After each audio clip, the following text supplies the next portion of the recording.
வணக்கம். டென்சஸ் பற்றி ஒரு லெசன் இன்னைக்கு படிக்க போகிறோம்.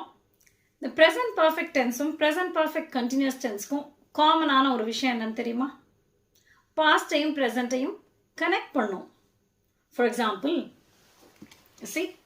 டைம் லைனில் பாஸ்ட் ப்ரெசண்ட். ஸோ இந்த பாஸ்டையும் ப்ரெசண்ட்டையும் எப்படி இது கனெக்ட் பண்ணுதுன்னு பார்ப்போம். ஒரு சென்டென்ஸ் பாஸ்ட் டென்ஸில் எழுதியிருக்கிறேன். She started learning English 3 years ago. So இதுதான் அந்த point of time, 3 years ago. 3 வருஷத்துக்கு முன்னால் அவள் இங்கிலீஷ் படிக்க ஆரம்பித்தான். She is still learning English. இதுதான் ப்ரெசன்ட்.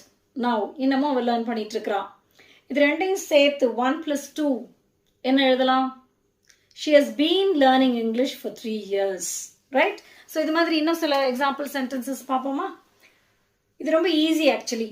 ஒரு பாஸ்ட் டென்ஸ், ஒரு ப்ரெசன்ட் டென்ஸ், ரெண்டையும் சேர்த்து நீங்கள் ப்ரெசன்ட் பர்ஃபெக்ட் கண்டினியூஸில் ஃபார்ம் பண்ணலாம்.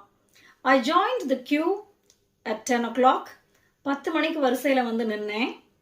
I'm still standing here. இன்னமும் வரிசையில் நின்றுட்டு இருக்கிறேன்.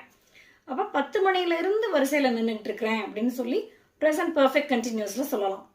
I have been standing in the queue since 10 o'clock. இன்னொரு விஷயம் கவனிச்சிங்களா? For 3 yearsனு சொன்னோம் ஃபர்ஸ்ட் எக்ஸாம்பிளில். இப்போ since 10 o'clockனு சொல்கிறோம். ஸோ இந்த ஃபார்க்கும் சென்ஸ்க்கும் உள்ள டிஃப்ரென்ஸ் நிறைய தடவை படிச்சிருக்கிறோம். அதை நீங்கள் ஒவ்வொரு தடவையும் ரீகால் பண்ணி பார்க்கலாம். ஸோ இது ரெண்டுமே ஆக்ஷன்ஸ். லேர்ன் பண்ணிகிட்டு இருக்கிறது ஆக்ஷன், க்யூவில் நின்றுட்டு இருக்கிறது ஒரு ஆக்ஷன். பட் ஸ்டேட்ஸை எப்படி எக்ஸ்பிரஸ் பண்ணலாம்? ஸ்டேட் வெர்ப்ஸ் ஐஎன்ஜியில் யூஸ் பண்ண மாட்டோம். அப்போ ப்ரெசன்ட் பர்ஃபெக்ட் கண்டினியூஸில் இருக்கிற கண்டினியூஸை எடுத்துட்டோம்னா ப்ரெசன்ட் பர்ஃபெக்ட்.